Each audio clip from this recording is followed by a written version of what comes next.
자, 이른바 새 정부의 재벌 개혁의 시작점이 될 것으로 보이는 김상조 공정거래위원장 후보자에 대한 인사청문회가 진행이 됐습니다. 김 후보의 도덕성에 대한 야당의 집요한 질의가 쏟아지는 가운데, 자, 김상조 후보자는 적극적인 해명으로 방어를 했습니다. 화면 보시죠.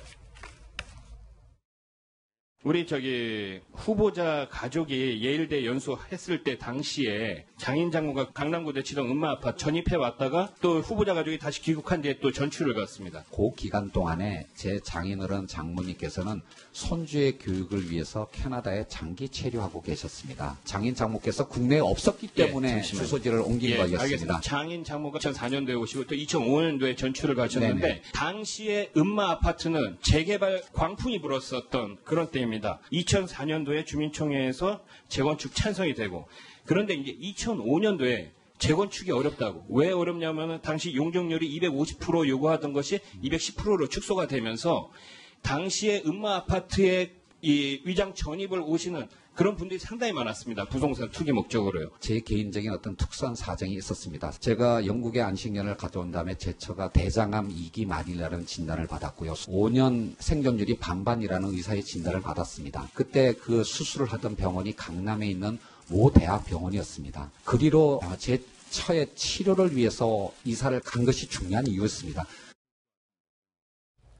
자, 먼저 이 음마아파트, 대치동 음마아파트 위장 전입 논란, 좀 얘기가 복잡한 것 같은데요. 표로 그려봤습니다. 설명을 해주시죠. 네, 그러니까 지금 김상조 후보자가 가지고 있는, 예전에 가졌던 게 목동 아파트, 네. 대치 아파트고요. 그리고 대치동 음마아파트에 전세를 살고 있었습니다. 그러다 네. 지금 이제 청담동의 다른 아파트에 살고 있는데요. 네. 전세를 얻은 시점이 1999년 2월에 아들이 중학교 입학을 바로 앞두고 2월이지 않습니까? 그때 이제 대치동으로 음마아파트로 주소를 이전을 하고요. 가족이 다 같이 갑니다. 거기서 이제 위장 전입 논란이 일기 시작합니다. 일기 시작했는데요. 근데 실제로 살았다는 것이 관리비 납부 내역을 밝혀줬고요. 그 다음에 이제 2004년 8월이 문제가 됐습니다. 이때 주소를 다시 목동 아파트로 옮깁니다. 근데 이때 당시에 장인 장모님이 저 집에 살고 있었던 걸로 알고 있었는데 왜 도대체 목동 아파트로 주소를 옮기느냐. 연수 가면서 이제 옮겨놓은 거거든요. 그래서 그런 의혹이 있었는데 아까 오늘 얘기했지만 그때 당시에 장인 장모님도 캐나다로 갔기 때문에 저기는 아무도 안 살아서 목동에 내 소유였던 아파트 우편물을 수령하기 위해서 받았다는 거고요. 그리고 2005년 2월에 연수가 끝나고 한국으로 다시 돌아올 때 H아파트, 음마아파트로 다시 들어갑니다. 근데 그때 이제 시기가 또 2005년 2월 달에 들어와서 2005년 말에 아들이 고등학교를 강남의 파락군, 음마아파트가 있는 주변 학교로 진학을 하거든요. 그러니까 2005년 2월에 들어온 직후부터 한 1년 동안 음마아파트에 살면서 강남에 있는 고등학교에 배정을 받았기 때문에 혹시 이게 위장 전입 아니었느냐라고 했는데 오늘 청문회 자료에서 장인 장모님하고 관계없이 거기 살았고 관리비를 계속 냈었다라고 설명을 했죠. 거기다 특히 부인이 대장암 수술을 받아서 그 근처에 있는 병원에 통원 치료를 받았었기 때문에 음마아파트로 다시 들어간 거다라고 했고요. 2006년 1월 달에 그 인근의 청담동에 있는 또 다른 아파트로 이제 목동 아파트를 팔고 집을 사서 들어가게 됩니다. 그러니까 지금까지 집을 본인 소유로 갖고 있었던 집은 목동의 아파트 한 채와 그 이후에 마지막에 매매한 청담동의 아파트, 요 두 개가 지금 후보자의 소유했던 주택입니다. 그런데 궁금한 거 하나 있습니다. 그 음마아파트 위장 전입 의혹에 대해서 후보자가 아내의 대장암 치료를 위해서 머물렀던 전셋집이었다라고 하니까 김성원 의원이요, 이렇게 또 따져 물었습니다. 그때 당시는 부동산 투기 광풍이 그 동네에 불 때 아니었냐라고 문제 제기를 했는데, 잠시만요. 음아파트는 전세로 있었잖아요. 그렇죠. 근데 전세로 있는 사람에게 투기 의혹을 적용할 수 있나요? 그 부분은 좀 잘못된 것 같아요. 그렇죠. 그 재건축이라는 건데, 자, 본래 이 아파트를 허물고 새로 지으면 재건축인데, 재건축에서 어떤 새 아파트를 분양받을 수 있는 자격은 그 아파트 소유자만이거든요. 그 아파트를 나중에 샀거나. 근데 지금 후보자는 그 아파트의 전세이기 때문에 어떤 그 재건축에 의해서 아파트를 다시 분양받을 수 있는 자격이 없습니다. 이 때문에 그걸로 인해서 부동산 투기를 하기 위해서 하겠다. 그거는 좀 잘못된 것 같고, 제가 보기에는 아들 그 파락군에 입학시키기 위해서 그렇게 간 게 아닌가 그런 생각이 드네요. 알겠습니다. 그런데 먼저 이 처음 소유했던 목동의 아파트와 관련해서는 이미 지난주에, 이번 주 초에 다운계약서 의혹이 나왔었습니다. 이에 대해서는 후보자가 어떤 해명과 설명을 했는지 들어보시죠. 후보자는 1999년 3월 있는 목동 아파트 36평을 구매했습니다. 1억 7,550만 원 주고 산 것이 맞습니까? 예, 맞습니다. 구청에는 5천만 원에 구매했다고 다운 계약서를 제출했는데 맞습니까? 제가 그 계약서를 다운 계약서를 제출하지는 않았습니다. 그 계약서는 공인중개사와 법무사에게 처리를 맡기는 것이 그 당시 관행이었다라고 알고 있습니다. 그럼 누가 제출한 겁니까? 말이 안 되지 않습니까? 저도 사실 이번에 청문 준비를 하는 과정에서 5천만 원으로 신고되어 있다는 사실은 확인을 했습니다. 제 책임하에 제출했느냐라고 물으신다면 그렇게 그거에 대해서 맞다라고 대답하기는 좀 곤란한 사정이었다라는 게 누가 세금을 냈습니까? 제가 냈습니다. 5천만 원에 대한 세금을 내신 겁니까? 아니면 1억 7천여만 원에 대해서 요 신고는 그렇게 하셔요. 계약서 세금. 거기에 따른 세금을 내셨습니까? 그 5천만 원에 대해서 취득세를 낸 것이 맞고요. 다르지만 그 당시에 거래 관행이었던 걸로 알고 있습니다. 자, 지금 이 얘기는 조금 따져 물어봐야 될 게요. 5천만 원에 대한 세금을 냈었고 그건 당시에 관행이었다라고 마지막에 얘기를 했지만 또 앞부분에 그렇게 얘기했습니다. 5천만 원에 대한 세금을 낸 것에 대해서는 이번에 청문회 자료를 준비하면서 알았다. 뭐가 지금 앞뒤가 좀 안 맞지 않나요? 네, 그러니까 5천만 원에 대해서 당시에 5천만 원으로 이제 그렇게 그 세금 처리를 했다라는 부분에 대해서는 김상조 후보가 알고 있었다라고 일단 보여지고요. 그렇죠. 또 한 가지 또 이 부분에서 대해서 좀 꼭 좀 짚고 넘어가야 될 부분이 뭐냐면 관행이라고 하는데 그것을 갖다가 그 당시에 공인중개사나 법무사가 그걸 다 일임하는 게 아닙니다. 네. 당시에도 이거 진짜 다운 계약서를 할까요, 말까요를 갖다가 매매 결정하는데 그 매매장한테 물어보고 네. 그 사람의 그 의견에 따라서 그렇게 해주는 거거든요. 그래서 네. 다운 계약서를 완전히 공인중개사가 다 일임했다 이것은 말이 안 되는 거고요. 네. 지금 이렇게 되면요, 그 다운 계약서 쓰는 게 관행이고 세금 적게 낸 것도 관행이다 이러면 재벌이 이렇게 상속 같은 거 이렇게 편법으로 하는 것도 그거 다 관행이잖아요. 네. 예. 그러면 이제 공정거래위원장으로서 어떻게 이제 그 부분을 다룰 건지 좀 그런 문제점이 있습니다. 지금 저는 허만섭 차장님 말씀이 맞는 게요. 저도 비슷한 경험을 했는데 네. 법무사가 그 당시에는 이게 기준 시가입니까? 네. 아파트 실제 거래가가 기준 시가로 하는 게 관행은 맞습니다. 그렇죠. 그런데 이것도 사실은 관행이지만 합법적인 건 아니거든요. 네. 그래서 법무사도 나중에 공인중개사 책임을 질 일이 있기 때문에 네. 그 당사자한테 꼭 묻습니다. 네. 이거 기준 시가대로 해드릴까요? 기준 시가가 아마 5천만 원이었을 겁니다. 네. 아니면 그냥 그 가격대로 실거래가냐? 실거래가 할까요? 근데 누가 그 손해보는 걸, 세금 만약을 좀 좋아하고 더 있으니까. 적은 걸로 그 당시는 그리고 하려고. 그게 좀 받아들여졌거든요. 네. 세무서에서. 네. 그래서 아마 5천만 원을 신고하라고 승인했을 거고 네. 승낙했을 겁니다. 그런데 지금 김상조 후보자 말이 네. 그래 저는 의문을 갖는 게 지금 알았다는 거는 조금 납득이 가지 않습니다. 네. 그러니까 이제 지금 말씀하신 게 다 맞고요. 근데 이제 한 가지 저희가 이 다운 계약서 문제가 늘 청문회 때마다 등장하는 단골 메뉴여서. 그렇죠. 근데 사실 부동산 실거래가가 법이 시행되기 이전에는 실거래로 꼭 반드시 등록해야 된다라는 법이 만들어지기 전까지는 기준 시가로 이렇게 신청하고 그에 따른 세금을 내는 것이 관행이라면 관행이고 일반적인 방법이었다라고들 얘기를 합니다. 그래서 사실 이 문제가 그 기준점을 정하자라는 얘기는 오래전부터 나왔었고요. 근데 이번에 김상조 후보자의 경우에 이 문제가 더 많이 불거진 것은 이것 플러스 이것과 함께 또 위장 전입 무효이라고 할 수 있는 것들이 몇 가지가 복합적으로 되면서 이 문제가 더 커진 것 같습니다. 네.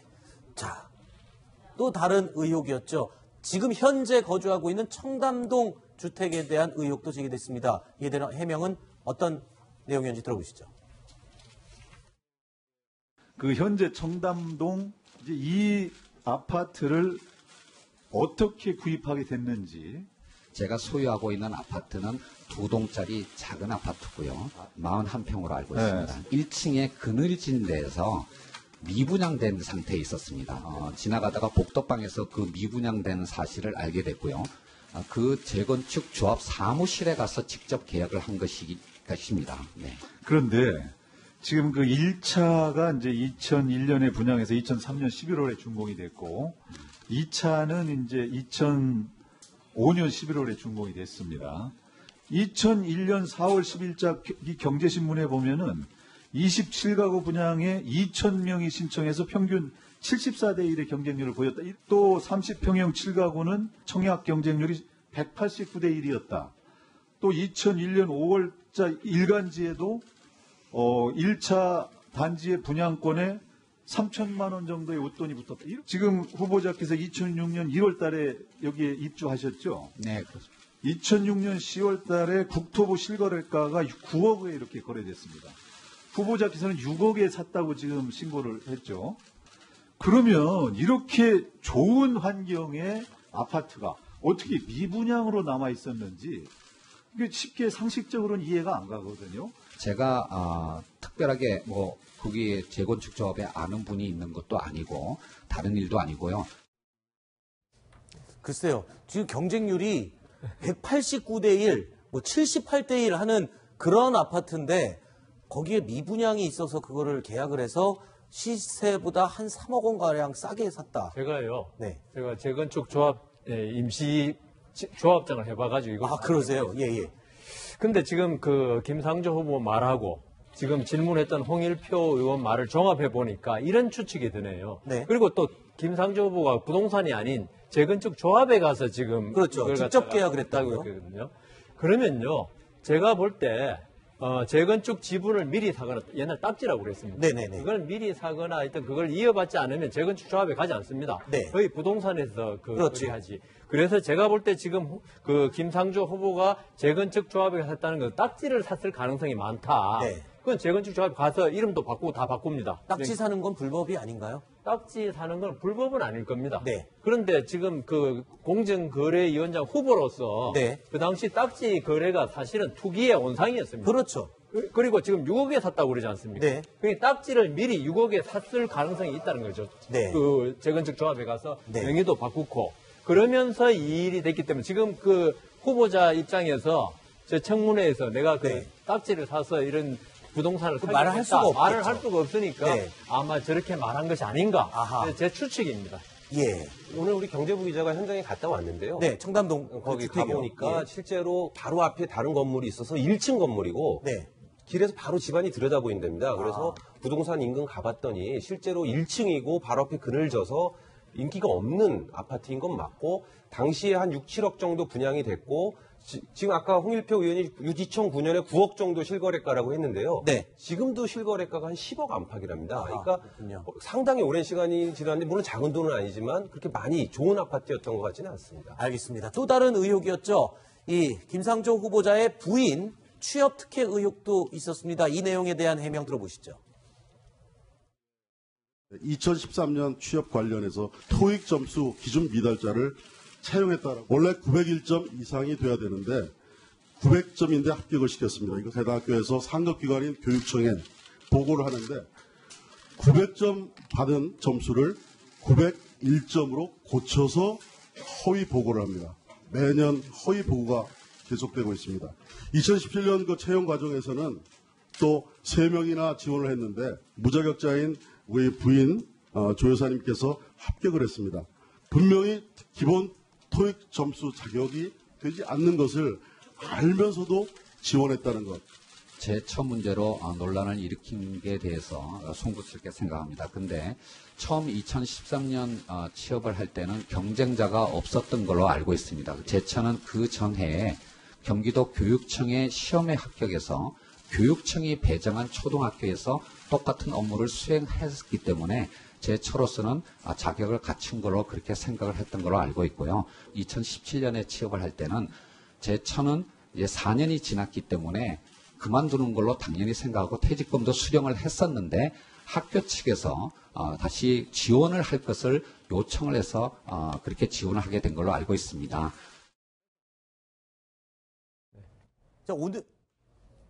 자, 오늘 청문회에서요. 또 이 김상조 후보자가 근무하던 학교에 불을 냈다라는 제보, 누군가가 불을 냈다라는 제보가 있어서 또 추가 질의응답이 있었다고요. 어떤 내용이 있었는지 먼저 영상을 함께 보고 이야기 이어가 보겠습니다. 2011년 2월 4일 한성대 연구관 4층에서 화재가 발생했습니다. 학교 측에 약 600만 원의 피해를 입힌 것으로 소방서에 보고가 돼 있는데 그때 화재 신고자가 1차로 김상조 교수였습니다. 학교 내부의 조사에 의하면 이것은 김상조 교수가 담배불을 재떨이에 잘못 처리해서 화재가 난 것으로 파악됐고 제보의 상당 부분은 맞고 상당 일부는 또 틀리는 것 같습니다. 분명히 2011년 2월 4일 날 저희 학교에 흔히 말하는 연구가 4층 복도에서 불이 났었습니다. 경찰서와 소방서에서 조사 결과 사고 원인 불명으로 불기소를 받은 사건입니다. 그 이후에 저희 학교 피해는 한 640만 원 정도 됐고요. 그 이후에 김상조 교수가 그에 해당하는 50% 발전기금 300만 원으로 기부한 것으로 그렇게 서류에는 돼 있습니다. 그러니까 화재 원인은 밝혀지지 않은 거군요. 예, 지금 김종석 자유한국당 의원이 네. 신고를 김상조 후보가 했고 1차로 했고 그 이후에 이게 피해가 한 640만 원 가량 났답니다. 네. 화재가 나서. 그런데 김상조 후보자가 그 당시에 300만 원을 냈답니다. 피해 네. 일부라고 하면서. 그러니까 김상조 후보자가 담배 피우다 잘못해서 불낸 거 아니냐. 네. 이렇게 질문을 한 거고 추측을 한 거죠. 네네. 그런데 그 이상한 그 한성대 총장이 오늘 그 청문회에 나와가지고 한 말이 그런 제보도 있었고 그다음 김상조 후보가 300만 원 내는 건 맞는데 그 당시 학교 측 조사 결과로는 화재 원인은 밝혀지지 않았다. 네. 그건 학교 발전기금을 낸 거다. 이렇게 네. 넘어갔습니다. 알겠습니다. 자, 뉴스탑10 생방송으로 함께하고 계십니다. 다음 순위 내용도 준비되어 있습니다. 어떤 내용이고 몇 위인지 화면으로 확인해 보시죠.